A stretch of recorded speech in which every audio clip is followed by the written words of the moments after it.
So internal audit's the perfect approach. The first question that came up in our webinar last session was, is there a perfect approach?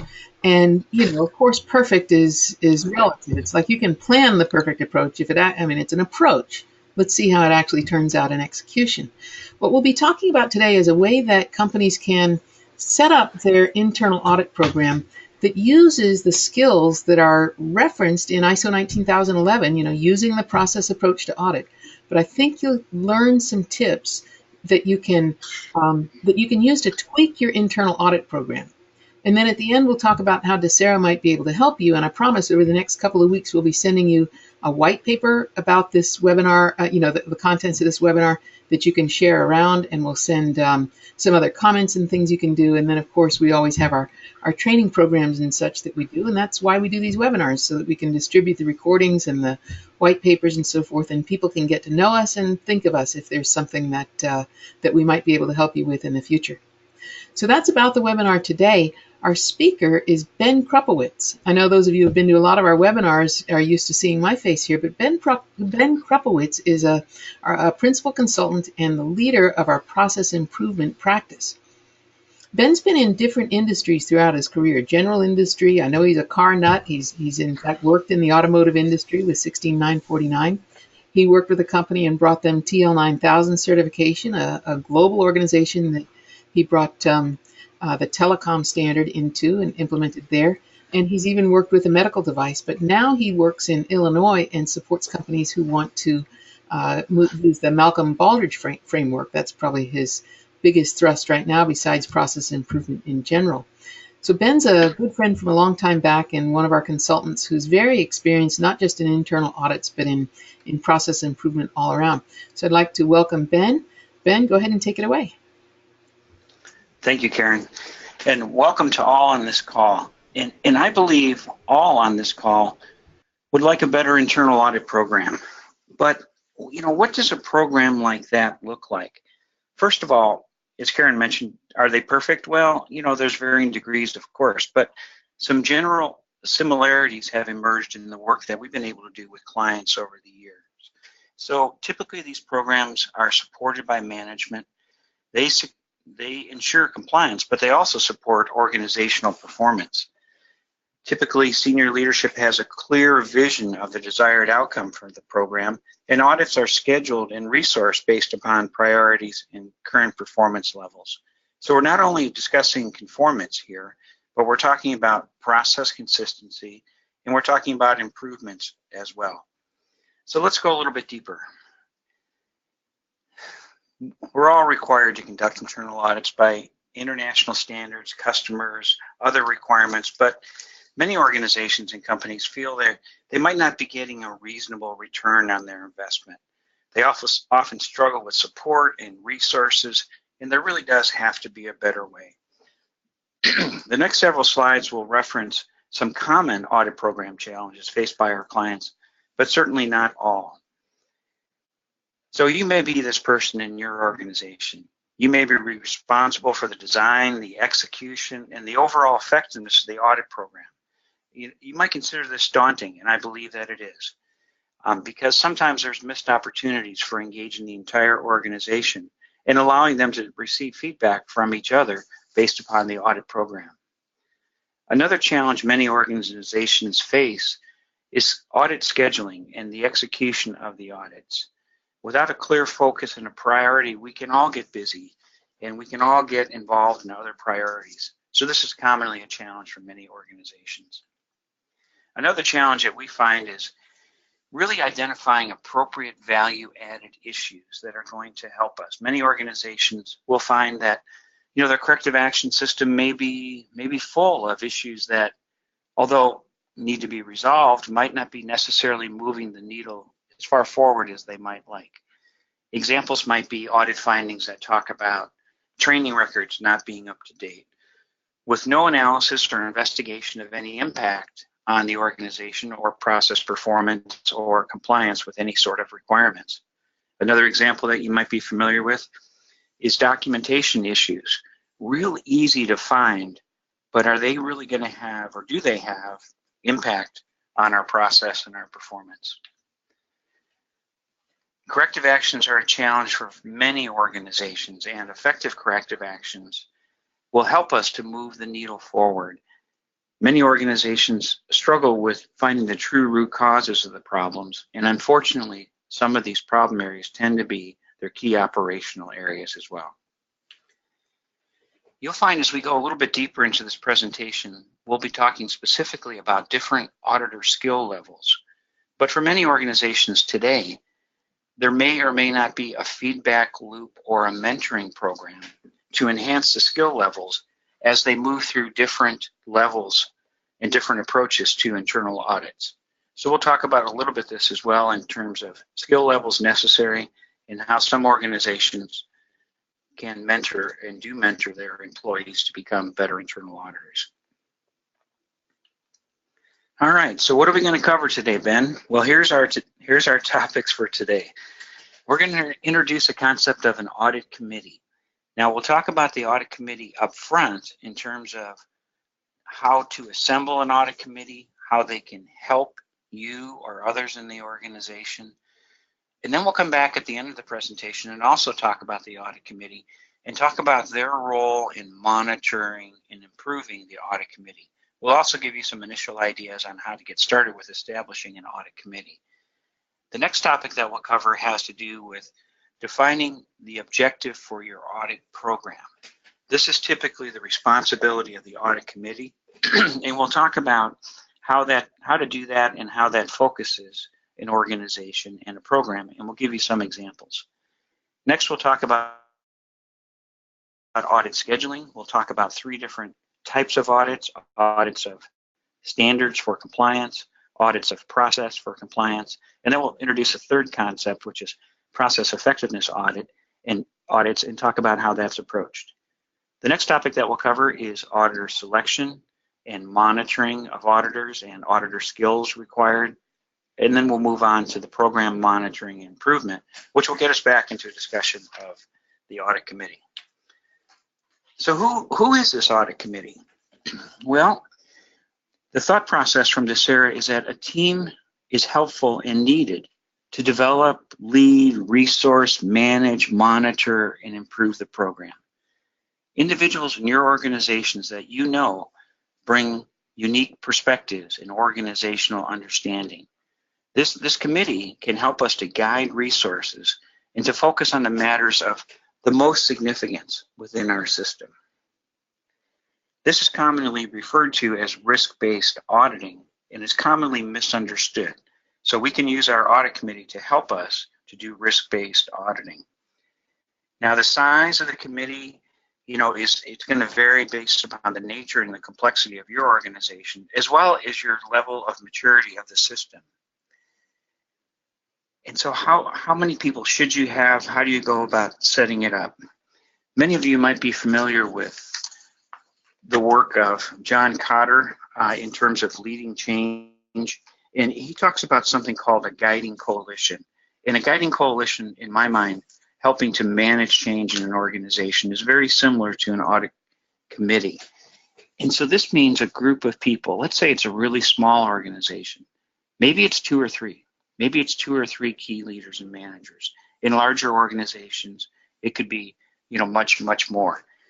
And it doesn't necessarily mean you have the top executive, he or she, and the staff. It's not intended to be hierarchical.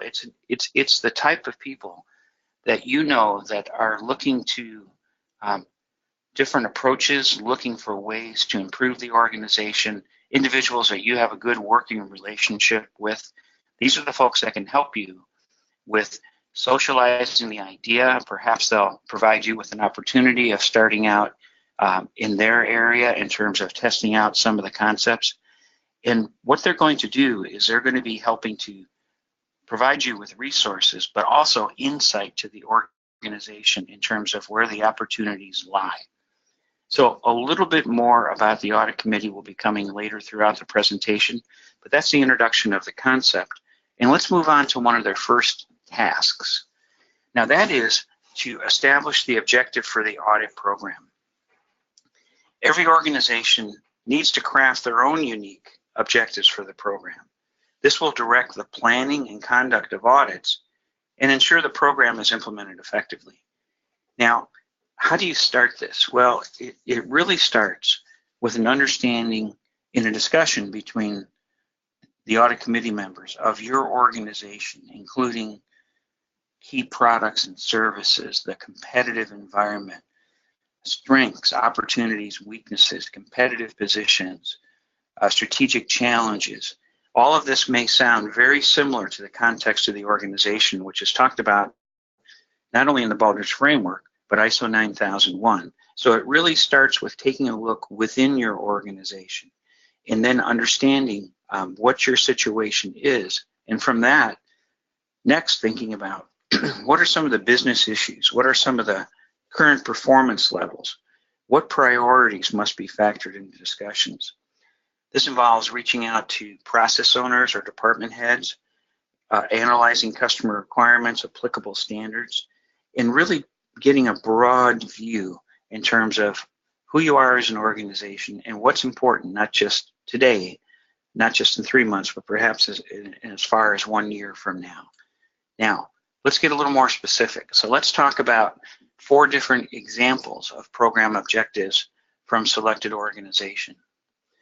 So an objective might be very simply to improve process and business performance. So this is very specialized, and typically how this would be approached is to look at your performance metrics and determine which metrics are not at target, and then enlisting the audit program to help you to gather information about potential root causes as well as potential improvement opportunities. The next example of a program objective is a little more broad, and it has to do with thinking more broadly about how an organization can achieve its vision. So this is identifying improvement opportunities, potentially breakthrough improvement opportunities to achieve that long-term vision of that particular organization. This next objective is pretty wordy. The concept here is looking at alignment between your management system, your quality management system, your policies, your objectives, and looking at those in a way to improve business and process performance. Note, all of these objectives are beyond compliance. Not saying they assume compliance, but they're really more, these examples are more than just compliance, and they're getting into higher levels of auditing and information gathering for organizations. The last one is pragmatically stated, but I think critically important and very similar to the first program objective that we mentioned. And it has to do with, hey, what's keeping us away from attainment of our organizational objectives? You know, what is it that's keeping us away from, being who we want to be and achieving the goals that we've established for ourselves? So moving a little deeper, let's talk about audit scheduling. Now this slide is interesting because you'll see horizontally we're really talking about 3 different types of audits. We're talking about compliance audits, process audits, and we're also talking about this concept that we've started to introduce, which is process effectiveness audits. So thinking about compliance first, typically what we're doing with compliance audits is we're verifying our conformance. Now this could be a customer document, this could be an ISO standard, this could be an environmental standard, a quality management standard, an information security management standard, whatever it might be. Now typically audits that are looking for compliance are on some sort of fixed schedule. Some organizations will make sure they do every aspect annually, or ideally if they're following a risk-based approach, they'll do it based upon the status and importance of the area. They'll execute those audits. Typically, the approach is a standard checklist. Basically, the compliance document can be turned into checklist questions where you're verifying compliance and conformance. And typically, our customers of these types of audits are supervisors, managers, people directly responsible for an area. Now, many of us are doing process audits, I'm sure. The difference here is what we're verifying conformance to is our own documentation. Typically, organizations will do these based upon the frequency of the importance of the operation and or what they know about the current performance levels and need to move to some standard method of process compliance. Checklists tend to be fairly standard as well, but the customers of the feedback from the audit process here is slightly different. You can see it's beyond just the folks responsible for the areas, but also potentially individuals within the organization responsible for broader areas of the organization, i.e. the concept of process owners. Now you might be thinking, hey Ben, in our organization, we approach process audits concurrent with compliance audits, and that's fine, and I'm sure that you do. But what we're trying to convey here is to think about how they can be done discreetly, how they can be done combined, or potentially even more important, they can be done as a hierarchy of ways to approach the analysis of your organization, which leads us to the next area, which is process effectiveness. Process effectiveness audits typically take longer. They take people of differing skill levels. They take more analysis, research, and planning, and they're typically scheduled based upon current performance or known problem areas. And they can be utilized with an objective of identifying areas to improve that metric, i.e. the root cause of poor performance. But they also might be used to identify breakthrough improvements as well. And the customers of these types of assessments or audits are different here as well. And they could be key leaders and process owners, particularly key leaders and process owners who have requested this type of feedback. So let me give an example of a process effectiveness audit. So picture an assembly plant. They're large. Many of you folks may have had the opportunity to see assembly plants, millions of square feet. One of the key drivers of the performance of an assembly plant is their warranty repairs. When you bring your automobile back to the dealer, if it's a warranty repair, the factory has to pay for the cost of that. So this particular example is an automotive assembly plant that was scheduling their process effectiveness audits on the basis of their highest areas of warranty repair. Now, they had just introduced a new small SUV. Those are very hot today, replacing automobiles on the road. And one of the warranty issues that they had was a leaking rear window, a fixed window in the SUV that was leaking water with their customer base, once they were out in the field. So they put together a team. This team was a team of 3 individuals. The lead person was the person who actually ran that audit program at that facility, and he was called a PQI, Product Quality Initiative Facilitator. And he pulled together a couple of other folks who, just like the individual that I just mentioned, all came from the factory floor with many years of experience. So what they did is they started to look into, how big is the problem? And then they started to think about, because this organization had clarity on this, where is the work cell where this potential defect might be able to be traced? And then they started to develop a process-specific checklist. Now, this audit probably took, I'm going to say, maybe a half hour on the factory floor. So how they approached this is they started pretty simply. They went out, introduced themselves to the area. In many cases, they knew the folks who worked in that area.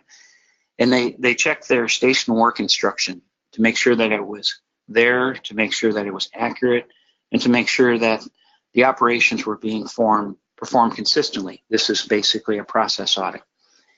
Then they looked at the robot that was used to position the window into the SUV and made sure that the maintenance schedules were up to date, nothing glaring about that robot, it was being maintained, etc.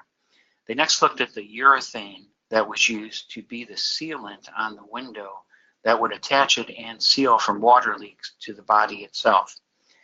And they verified that the material was within its shelf life and everything seemed to look good in that area. They next verified the inspection equipment that was used for setup, and that was also used for verification of this urethane foam. And that looked to be in good order too in terms of up to date and traceable. They then got into a deeper discussion and observed the operation, asking many, many questions. What they found ultimately was that as the urethane was used what material was used from the storage container, in this case a drum, the flow of that urethane would vary as it got to the bottom of the barrel.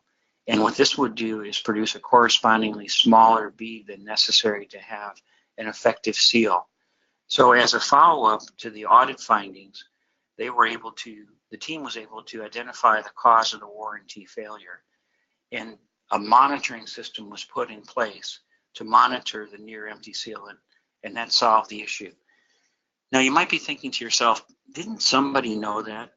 I don't know. Perhaps somebody did. Perhaps an operator knew that or not. But what the team was able to do is to collaborate with the folks involved in the job on a daily basis and provide that feedback back through their audit program, which had high integrity and regard in the organization. And the appropriate actions were taken to fix that particular situation. So that's an example of a process effectiveness audit. All right, switching a little bit. So I gave an example and I talked about how this organization knew which work cell, they knew which process documentation might be applicable to that area or was applicable to that area. And really to do a process effectiveness audit, we really need to understand the interrelationship between our performance objectives, our process documentation, and our standard. And here's a simple example to drive this home. So this is a manufacturing example as well, but it's completely applicable to service organizations as well. Just the numbers and the terms will change a little bit.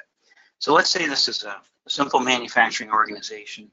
They receive materials. So suppliers are important to them. So performance objectives of supplier quality and delivery will be important to them, as well as inspection operations. And that ties to 8.4 of the ISO standard, which gets at control of externally provided products, processes, and services. Well, the next operation would be a fabrication operation. I'm making this up. Let's say it's machining and inspection. Well, that ties to 8.5 of the ISO standard, which is production and service provision. And that also ties to typical productivity and quality measures that would be applicable to an operations area. Now, the next subsequent operation in this example would be shipping, which aligns with 8.6 of the ISO 9001 standard, the release of products and services, and that would tie into typically packaging instructions, packaging standards and the like as well, and into delivery metrics. So depending upon the type of audit planned for the receiving area, the fabrication, or the shipping area, you can see how different criteria would be used. We've already talked about the different customers for these types of audits, and different information would be used in the area, specifically with the performance objectives and looking at aspects of the process that's impacting the ability to achieve performance objectives. So this is a simple little example from manufacturing, and many organizations have this type of diagram. It's called various different terms at various different organizations, but it's a very useful planning tool for not only internal audits, but an understanding of an organization and how it operates.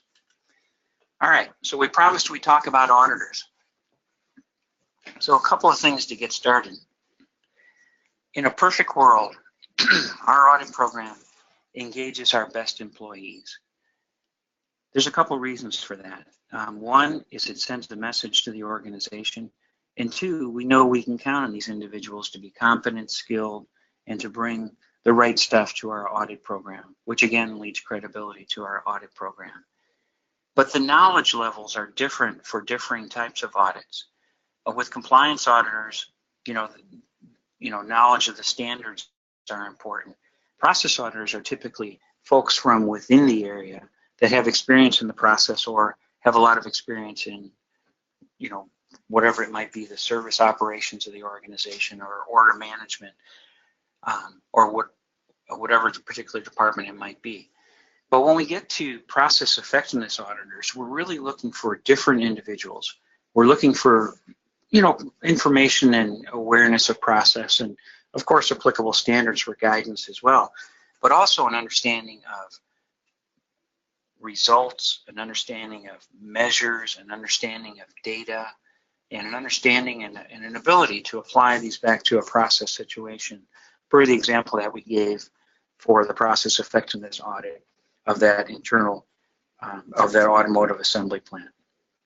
So it's important to think about our skill levels, and the audit committee typically is engaged here in terms of helping us to select the right people for the right audit, depending upon the scope of that particular audit.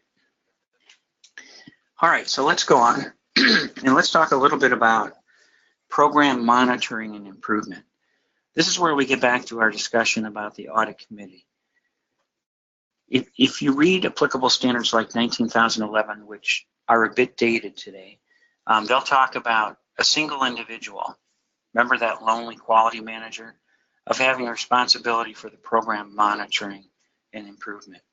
But arguably, an audit committee who regularly reviews the audit program and reviews deployment and learning and integration of that program is in the best situation to do the program monitoring and improvement overall. So what specifically would they look for? Well, I'm going to lay out some of the points of what they would look for, and you'll see that they correspond to many of the pitfalls that exist for many organizations with their audit programs today. Typically, the audit committee would look at conformity with audit schedules. Are we on schedule or not? And helping to apply resources where they're required. Now, when we talk about organizations getting busy and priorities changing, we know that's not just our internal auditors, but it's also the individuals involved in those areas.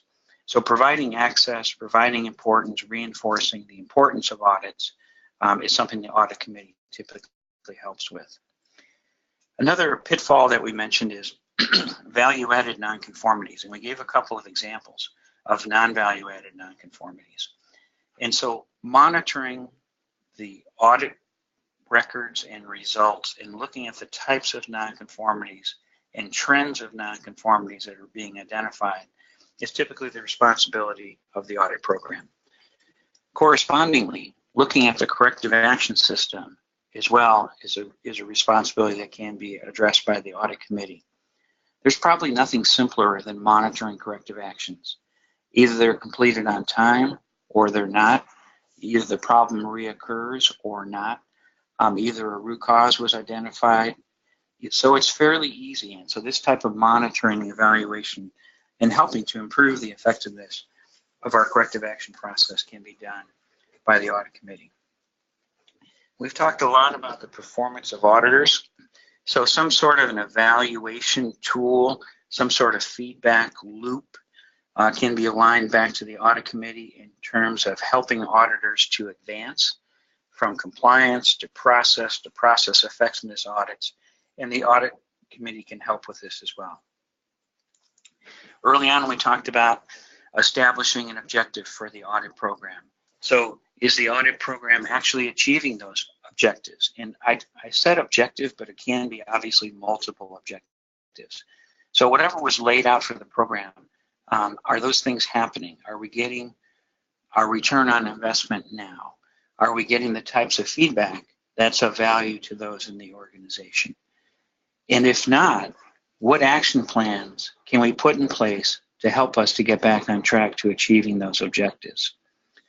Now, the last 2 points are a little bit more sophisticated in terms of what the audit committee can be involved in. The first point talks about what are some of the lessons learned from the audit program.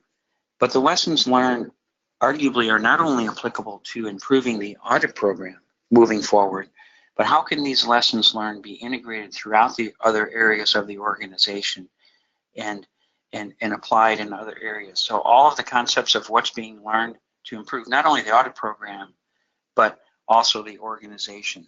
And that aligns with the next point in terms of the audit committee can help us with effective integration of these learnings throughout the organization. So an integration of the improvement areas in one section with other areas, an integration of improvement areas aligned with different priorities of the organization, business issues and the like. So integrating, potentially changing and aligning processes in different ways based upon the audit program. So taking these learnings and lessons learned and integrating them back into the business. So that's a lot for an audit committee. So the question might be, how often should this audit committee meet? Well, of course, it varies upon the organization, and in small organizations, arguably, a lot of this communication can be informal, whereas in larger organizations, perhaps it's a quarterly type meeting. But really, what this is about is getting you, if you're responsible for the audit program, more resources, more focus, more support, and help in making sure that the program itself is not only looking at the right areas and providing value, but more importantly, driving improvements and helping the organization to move forward. So a little bit of a summary. So a program that might be called perfect or have aspects of perfect, yes, they do exist. They do exist in varying degrees. And they help us not only with compliance, but they help us with improvement areas. They enhance our management system in achieving performance objectives, and they ensure that the objectives defined by the audit committee are actually achieved.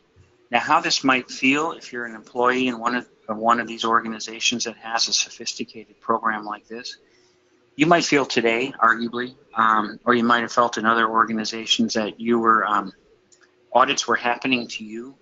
Well, perhaps with some of these clients that we have and some of these organizations that we work with these sophisticated programs, you might be thinking that you're more in control. You're more in control of the audits, what audits are performed, and what kind of feedback you receive and even ask for when you ask for audits in your area to help you and to the organization ultimately to improve. And we refer to this at Desera as generating pull, P-U-L-L, pull for the program. And it comes from demonstrating value to the organization and providing feedback that generates bottom line results. So at this point, we'll move to questions, and I'll encourage you to use the chat to identify your questions. Okay, thank you, Ben. That was I think you've just brought a lot of great ideas, and I'll bet you people are sitting here saying, well, we could do that. Well, we could do that. Well, there's no reason we can't just start doing that. And when we did this webinar before, one of the questions that came up right off the bat was discussing how to get it started. So while I wait for some of the questions to come in, I'll give you a minute to think about that. But if you'd flip to the next slide, I want to just point something out to folks.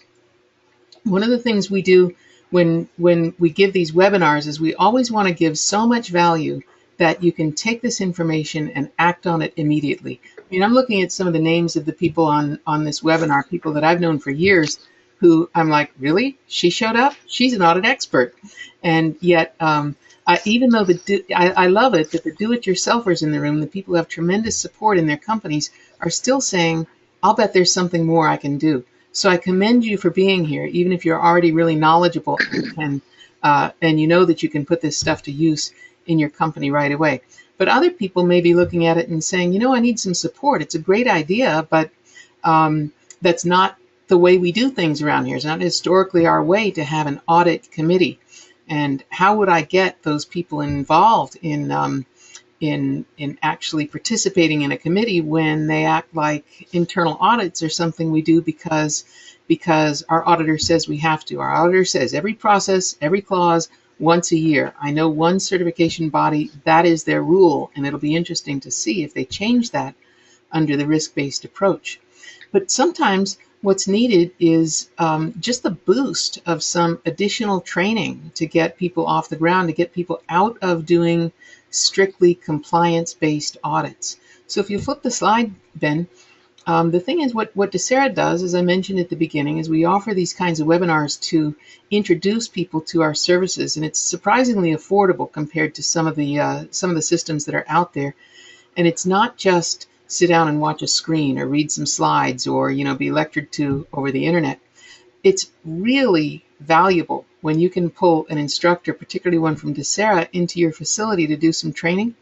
Oh, wait, stop. I wanted to mention something here. I wrote it down in my notes. Pause, push the pause button on that slide. One of the things we like to do at the end of our webinars is a drawing for a book. I mentioned that in the chat if you saw that.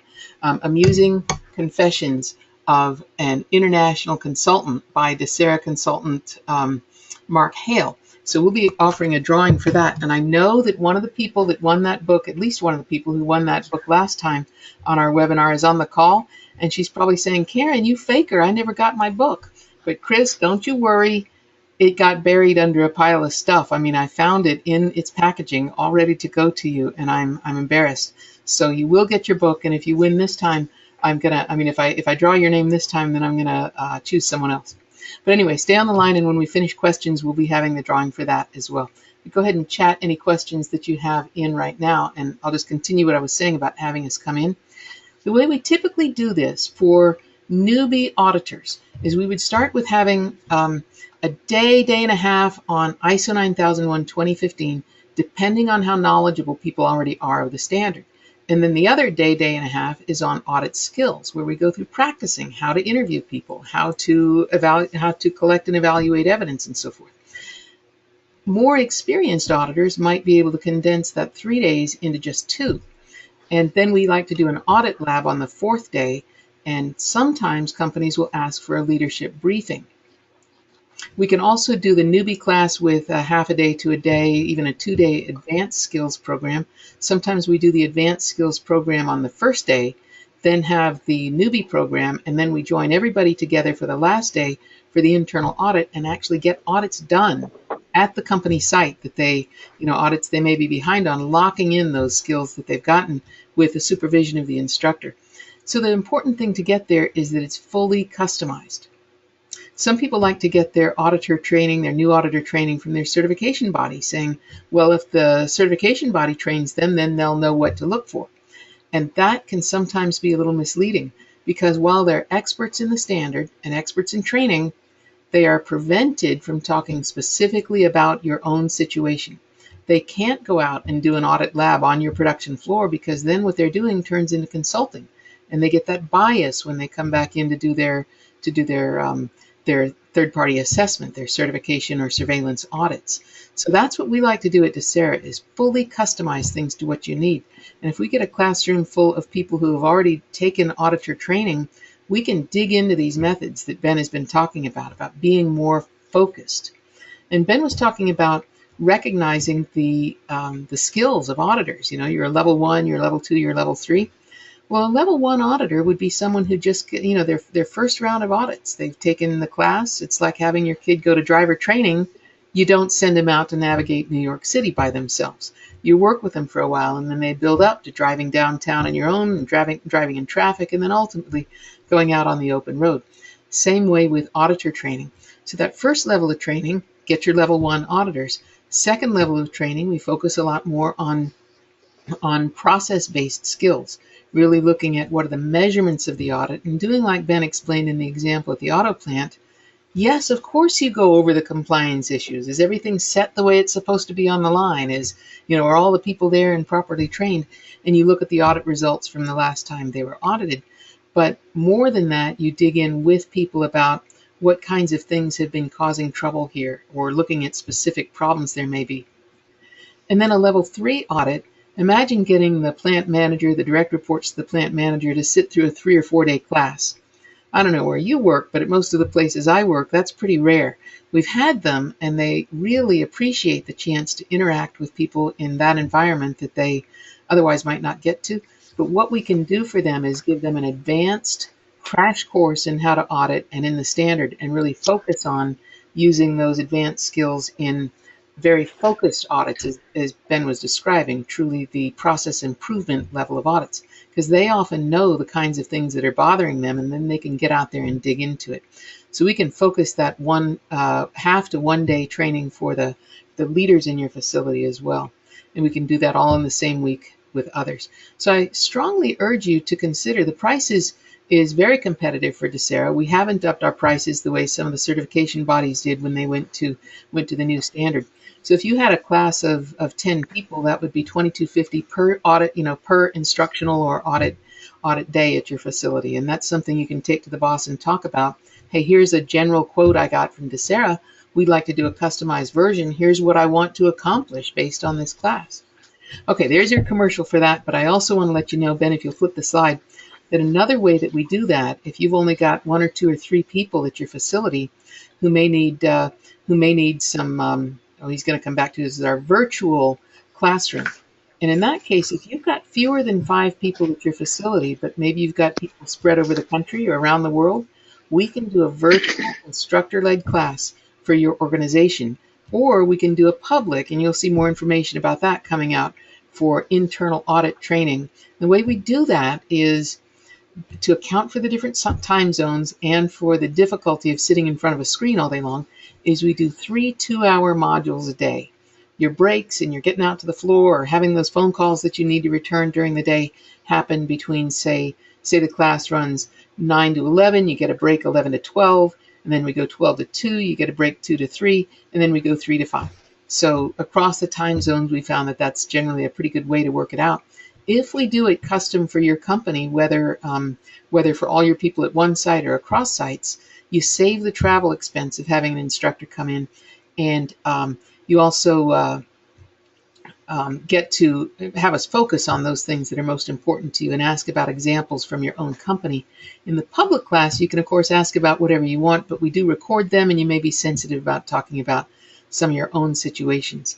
I've also done some hybrid classes where people have video conference rooms and we have their people from other sites who can't travel in participate, but that technology would be on you if you have me on site. So that's the ad for the training.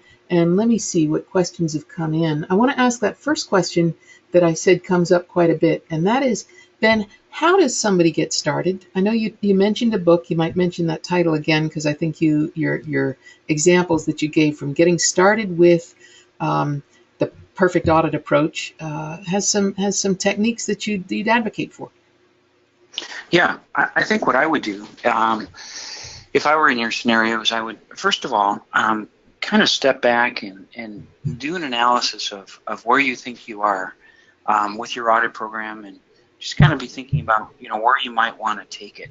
I'm not saying you need to do a SWOT analysis or anything sophisticated, but, get your ideas together if you're the person responsible for the program. The next thing I would do is to think about, who can I start to socialize this with in my organization? And this doesn't necessarily, as we talked about earlier, mean, go to your boss, although it might. But, who are those individuals in the organizations that you like to work with, who maybe think like you, who have an improvement mentality, who, are open to different ideas and thoughts, and start to socialize this idea and see if you can gain some sort of traction and momentum. Perhaps you have some initial meetings with these individuals, starting to understand what it is, what it might look like. The other thing too is that you need credibility to do this, and you can start small. So, one of your contacts in the organization, might say, well, hey, I've got this problem area, this challenge. Do you think, your auditors might be able to help in that area, to provide some objective information for myself and my team to take a look at and think about different ways of thinking, however that request might get in, but it always starts with, what's keeping them awake at night, what's one of their challenges. Now, this is an opportunity if you get this opportunity. So I would probably do it myself if I were you, with some of, your maybe 1 or 2 of your other key folks in the organization. And, you might not hit a home run, but you're learning as you're going here in terms of, not only gaining credibility of the organization, but learning with your methodology.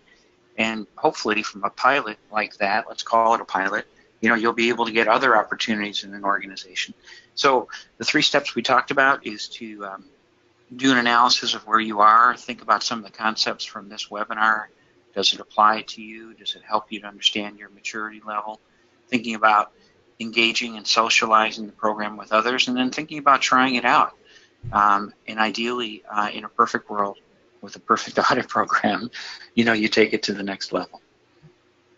Yeah, that's I love that approach of piloting, starting small with a friendly audience. And to that, I would add, Ben, that most of the people on this call have probably had have probably already had audit training, maybe responsible for audits. I mean, I don't think anybody came here fresh out of the not even knowing what an audit is.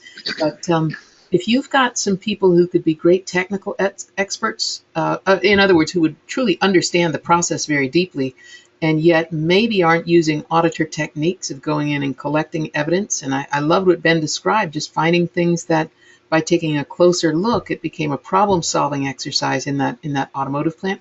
So don't be afraid to pull someone in who's not been an auditor, and someone who maybe is higher up in the organization and sees the impact of some of the problems that may be coming about.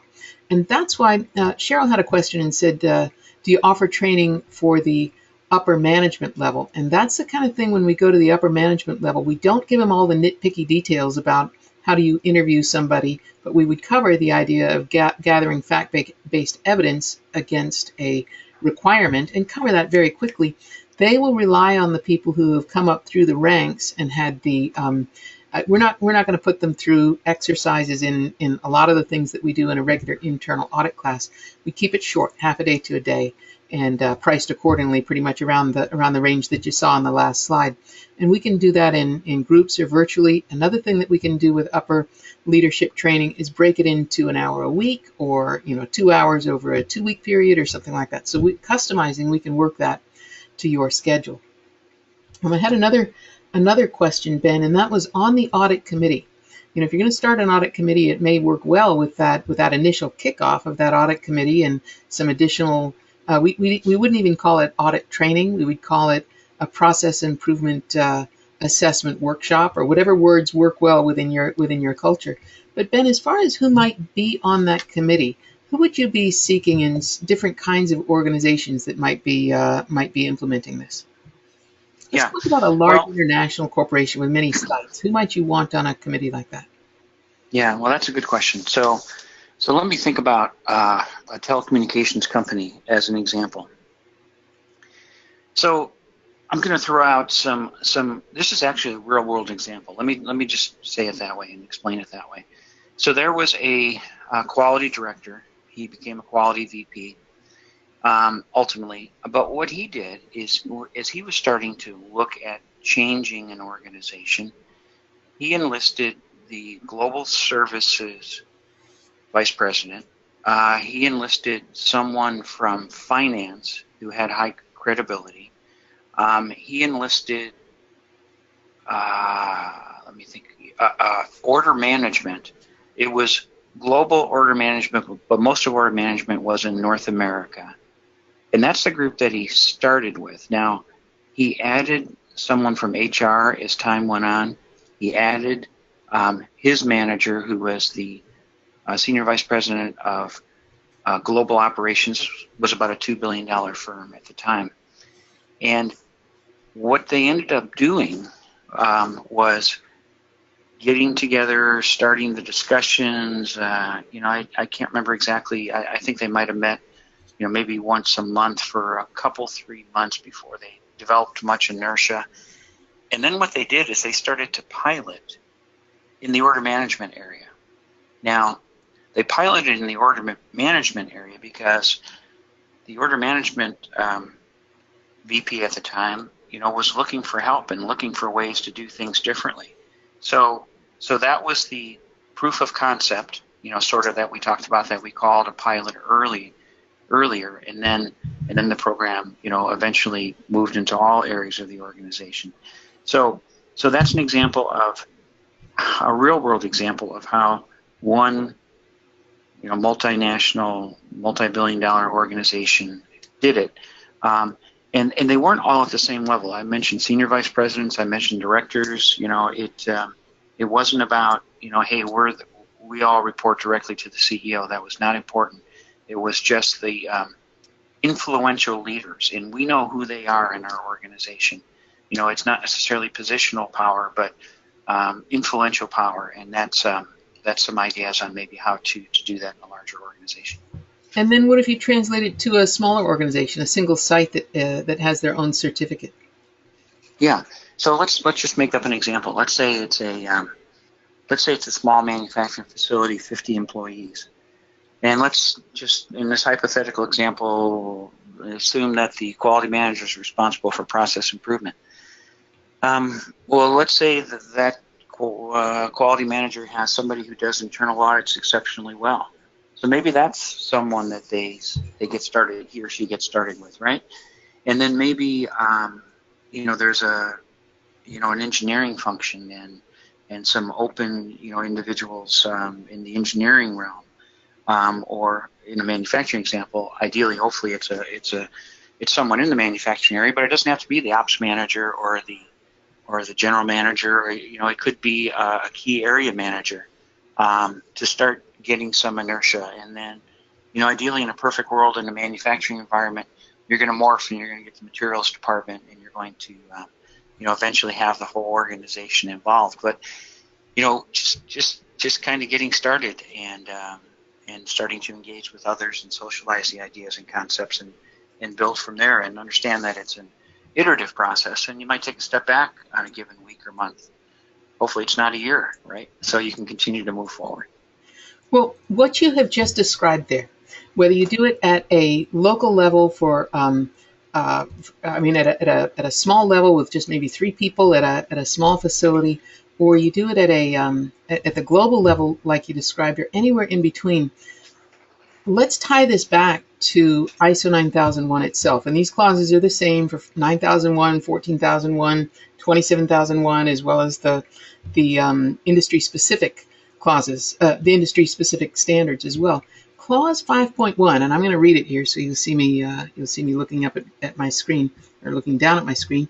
It says, top management shall demonstrate leadership and commitment with respect to the quality management system by taking accountability for the effectiveness of the quality management system. So imagine that you've got it's easy to say, well, of course, quality is part of everyone's job. But imagine when you say in your quality manual, if you've maintained one, or in your discussions with customers, or in your meetings with a supply, when somebody comes in, to do a supplier audit, or when you have the certification body audit, to be able to talk about the role that leaders play, being so much closer to the audit process than what they typically get. You think of clause 9.3, which talks about management review. I knew I couldn't get through a webinar without speaking in clause, but I don't have it memorized, but I'm gonna scroll down and look at it on my screen. Clause 9.3.2 on management review inputs, it says that they're supposed to be looking at, they have to review, it has to be planned and carried out, taking into consideration information on the performance and effectiveness of the quality management system, and they give 7 different items that you would be reviewing.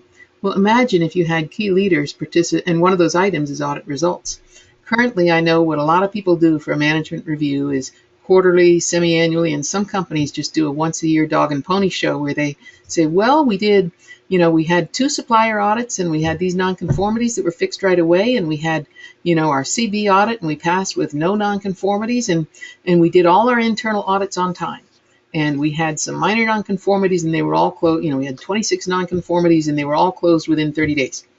How about that compared to having somebody be able to say, well, the way our management reviews internal audit results is, yes, things are summarized in the head honcho staff meeting and flowed down through lower meetings, but the way we really review it is we've got an audit committee, including senior leaders, who look at it, who guide and direct the audit program, who plan on where should these audits be, who are actually looking at the measures of where we're using our audit resources. What I recommend when we teach, and Ben, I'd like your opinion on this when you talk about this layered approach, what I recommend is that about 2/3 of your audit resources, the time that you spend on audits, be spent on those scheduled audits that are verifying compliance, because the third-party auditor is going to ask, when was the last time this process was audited? And then 1/3 of the resources directed for either times of change. You've changed a process in some way, maybe done a Six Sigma project, maybe you've done a reorganization and some units are moved together in different ways, or times of problems. So there's been a customer complaint and you want to trace back through certain departments, or maybe some other kind of internal issue, external issue that may have caused a problem. What do you think of allocating resources that way, and how would these different levels of audits be scheduled in the perfect audit approach, Ben? Yeah, that's a good question. I think generally that ratio is about right. Maybe 1/3 for process effectiveness, 2/3 for process and compliance. But part of it depends. Will you?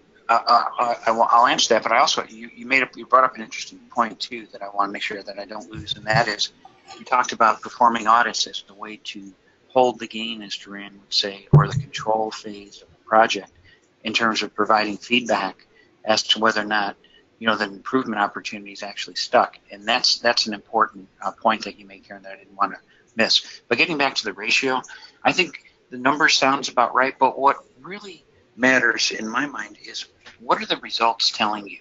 For example, if your compliance audits are in pretty good shape, well, maybe your frequency can be extended. These are the types of conversations that organizations typically do not have with themselves. They typically will install an inspection step, and it'll be there for the life of the product or service. But there's an opportunity to adjust the audit timing and frequency based upon the audit results. And I think we referenced that comment somewhat when we started to talk about process audits, in terms of, what is the process performance telling you, and therefore you would increase in the areas where you wanted to drive consistency. So I think the numbers are generally true, but I think that you also, the opportunity is there to look at what the results are telling you in terms of where you need to spend more or potentially less time, because these are valuable resources that involve not just the commitment of the auditor's time, but the auditee's time as well. That's, I think, a good little takeaway here. And I would add to that if anybody's in a company where the third-party auditor is insisting that every process get audited every year, whether it needs it or not, and that every clause have a check mark next to it that somebody looked at something related to that, I would suggest that you discuss with your auditor the concept of a risk-based approach to auditing and see whether that is that auditor's preference, whether it's a standard that the whole certification body, that whole company abides by, and give you a rationale for doing a different level approach to these audits.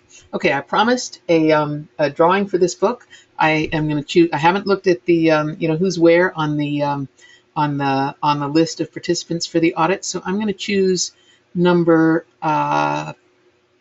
36. So let me look at the spreadsheet here. Number 36, and that person is Patty Lopez. Now, Patty Lopez, I remember that name from the morning session. So somebody named Patty Lopez, text in and let me know if that's you, or if you're using Patty Lopez's dial-in. Maybe Patty had a hard time or had to leave last webinar and came in. But Patty, you can text me. You can see my email address there at the end. Let me know whether you'd like this book in hard copy or in Kindle version, and I'll get that off to you. Ben, what was the name of the book you recommended? I know we must have a lot of readers because we have leaders on this call. It was John Cotter, right? And the title of the book was Leading Change. Leading Change. Okay. Yep. So that's a good one to add to your library there. And I want to thank you, Ben, for an excellent presentation today. I think it's really giving some advanced concepts in leading an audit program. And I want to thank everyone who came and joined us on the call today. Watch for further information. We'll be sending you a white paper based on this topic that you can send around to people who'd rather read than listen to a presentation. Take the time to discuss whether you need some additional training and at what level within your organization, and whether you'd like that virtually or live. We do these just so we can get in touch with our clients and potential clients, and I'm really gratified to see how many people on the call today, and look forward to staying in touch with you. Thanks, everyone. Bye-bye now. Thank you.